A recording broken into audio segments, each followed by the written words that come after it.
Voilà, je vais reprendre le texte qu'on a vu cette semaine sur Georges Semprin et je vais vous en faire un grand oral. Donc je vais lire le texte comme je vous demande de le faire et je vais m'enregistrer pendant les 10 minutes qui suivent. Je vous montre juste un petit peu. Vous voyez que le texte est très bariolé.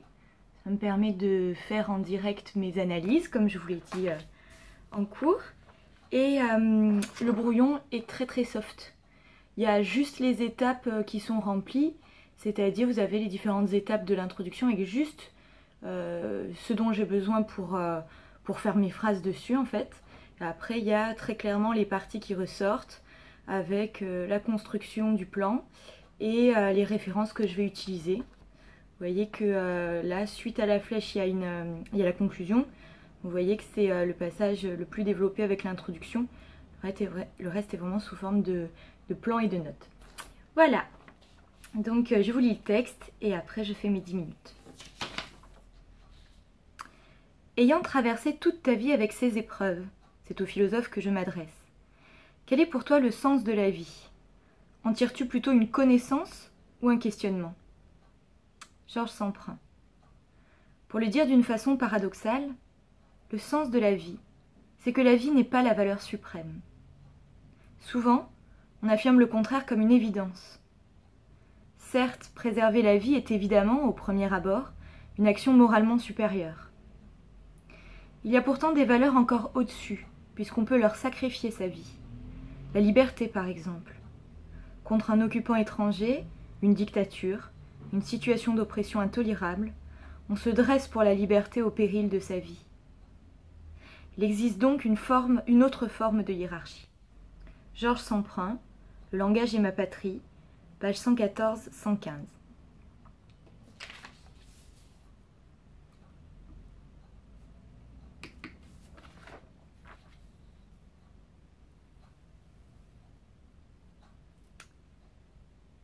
Le texte qui est soumis à notre analyse est un extrait d'un ouvrage intitulé « Le langage et ma patrie », attribué à Georges Semprin.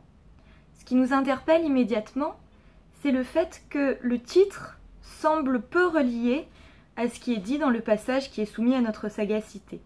Il est en effet question dans le titre de langage et de patrie, ce qui se comprend vu que Georges Semprin est à la fois un écrivain et un exilé, mais pas de rapport immédiat avec le sens de la vie dont il est question dans le texte.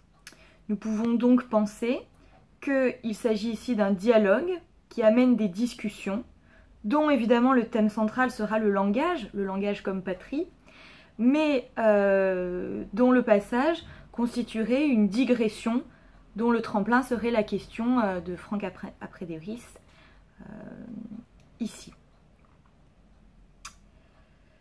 Évidemment, vu le titre qui a été choisi pour cet ouvrage, nous porterons une attention toute particulière au langage employé, puisque si c'est la patrie de cet exilé, il revêt évidemment une importance majeure.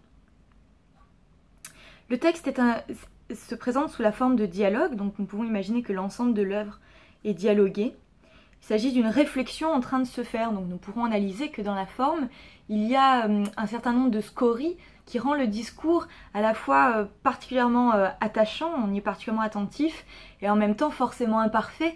Il ne s'agit pas d'une pensée qui a été mûrie pour être formulée parfaitement. Nous analyserons évidemment cette tendance-là, et ce que ça apporte et ce qu'on peut en penser. Il s'agit d'une tentative de réponse philosophique, puisque c'est au philosophe que Franck Aprédéris s'adresse, sur le sens et la valeur de la vie. L'auteur va établir une sorte de hiérarchie sur laquelle nous interrogerons entre vie et liberté. Donc, quelle est la valeur suprême finalement? Est-ce la vie ou est-ce la liberté? La problématique qui sera la nôtre sera la suivante. Comment justement penser cette hiérarchie entre la vie avec un grand V et la liberté avec un grand L?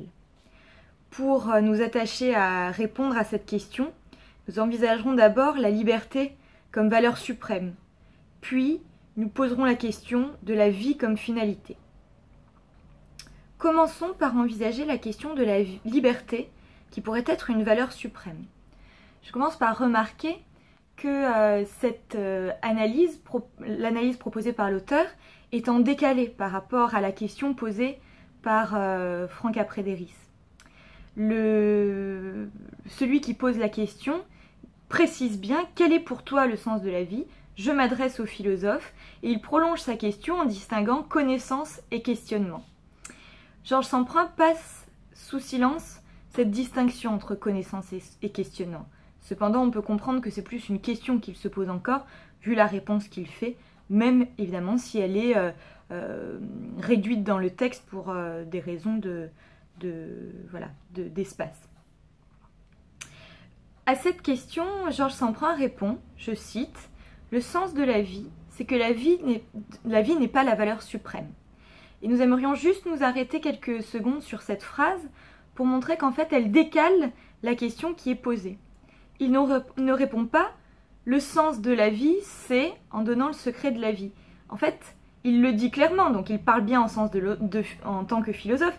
Il ne dit pas un des sens de la vie, il dit bien le sens de la vie, mais en fait, il ne va pas répondre. Il va déplacer en disant, voilà, le sens de la vie, c'est qu'il y a une autre valeur suprême, et ce qu'il va développer, c'est cette valeur suprême. Donc en fait, il met en abîme la question, et quelque part, il l'évite, puisque si après on a un développement sur la valeur, on n'a pas plus de précision sur la vie. Donc c'est une réponse décalée qui va permettre de dépasser la question du sens, ou en tout cas de l'éclipser, pour s'attacher finalement à la question de la valeur. Cette analyse de la valeur nous interroge quant à l'articulation de la vie et de la philosophie. En effet, on voit que bien que Franck Aprédéris s'adresse au philosophe, le philosophe commence par répondre le sens de la vie, c'est que, comme nous l'avons vu, mais ensuite il revient à une expérience personnelle. Il dit la valeur de la vie peut être dépassée par une valeur plus importante, comme celle de la liberté, et les exemples qu'il cite sont intrinsèquement liés à ce que lui-même a vécu pendant sa propre vie, puisque nous rappelons, après l'exil d'Espagne, Georges Samprin s'est retrouvé très jeune en France et s'est engagé immédiatement dans la résistance armée. Il a été torturé puis déporté. Et donc il renvoie à la liberté quand il dit contre un occupant étranger, une dictature, une situation d'oppression intolérable.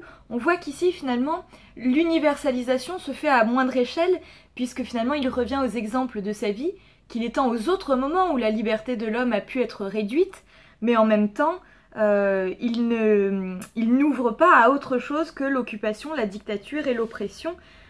Donc quelque part il ne parvient pas à forger une philosophie universelle. Comment pourrait-il, on mesure la complexité de cette tâche dans le temps imparti. Nous aimerions proposer un exemple d'œuvre qui pourrait mettre en question cette valeur suprême de la liberté, même dans les contextes proposés par Georges Samprin. En effet, la référence qui nous vient à l'esprit est le discours de la servitude volontaire de la Boétie. Dans celui-là, qui est sous-titré le contre 1, donc qui va être la base de toute la thématique de l'œuvre, la Boétie, Étienne de la Boétie, se demande comment c'est possible que, alors qu'on pourrait être libre, on mette quelqu'un à notre tête, que ce soit un tyran, un roi ou un citoyen qu'on a mis à cette position, et qu'après on se plaigne de cette oppression, et alors qu'on est tous contraints, et qu'on pourrait donc très facilement le faire tomber de son trône, symboliquement, c'est pas, la plupart du temps, ce n'est pas ce qui se passe. Et donc, il y aurait une servitude qui serait volontaire. Donc, quelque part, il y aurait un évitement de la liberté qu'il met en perspective. Je pourrais creuser ça plus avant dans l'entretien. Maintenant qu'on a envisagé la liberté, pensons à la vie comme finalité, c'est l'objet de notre deuxième partie. J'aimerais analyser rapidement une phrase du texte qui est « Préserver la vie est évidemment au premier abord une action moralement supérieure ». Ce qui m'interroge, c'est qu'en fait, le fait de sauver sa vie semble plutôt, pour moi, être spontané que moralement supérieur. Je pense à l'ouvrage Océan-Mer de Alessandro Barrico qui va dans ce sens. Je pense aussi à toutes les expériences de huis clos où il est question de survie. Je citerai le Lords of the Fly, Sa majesté des mouches, dans laquelle cette question est posée. Qui survit? Qui se sacrifie? Mais là encore, la question du contexte se pose. Évidemment, la liberté qui dépasserait la finalité de la vie n'est propre qu'à certains contextes, l'auteur le dit lui-même. Du coup, on va illustrer et mettre en perspective en parlant de notre 21e siècle, qui est à ce point le texte de ce qu'on pourrait même appeler l'hypervie, puisque la vie humaine est à ce point sacralisée qu'en conditions de guerre, on en est à employer un vocabulaire type frappe chirurgicale pour ne pas dérouter l'opinion publique et ne pas justement porter atteinte à cette valeur. Cependant, c'est quand même une perspective très occidentale et très récente. Très récente parce que si on se place dans le même contexte occidental quelques siècles auparavant, on sait que mourir est une forme d'art, puisqu'on a même un écrit qui s'appelle l'ars moriendi, à savoir l'art de mourir. Donc il y a une mise en scène de la mort liée au fait qu'il s'agissait d'une époque où le sacré et la religion avaient une place beaucoup plus importante. Nous pensons aussi au caractère sacré du corps qui a empêché les chercheurs américains de se livrer aux premières transplantations cardiaques alors qu'ils en avaient la technique. Et c'est finalement quelqu'un qui considérait le corps comme moins sacré, Christian Barnard en Afrique du Sud, qui a fait cette première transplantation en prenant la technique américaine. Tout ça pour dire que la vie comme finalité morale, peut être donc moralement comprise s'il ne s'agit pas de sa propre vie, mais de la vie, avec un grand L, qui peut être alors la vie d'autrui. Et on pense au cas du personnage d'Emelrich dans La condition humaine de Malraux. Pour conclure, l'analyse de ce texte montre comment le contexte est important pour analyser si la vie va primer sur la liberté ou la liberté va primer sur la vie. La question est abyssale et peut difficilement s'étudier hors contexte. Les scories du discours de l'auteur le prouvent. S'emprunt invite à une réflexion de fond, mais fait appel à un ancrage qui est celui auquel il a été confronté pendant sa vie. C'est dire la difficulté sur des questions telles qu'il y a à universaliser et le lien difficile qu'il y a entre la vie propre et la philosophie.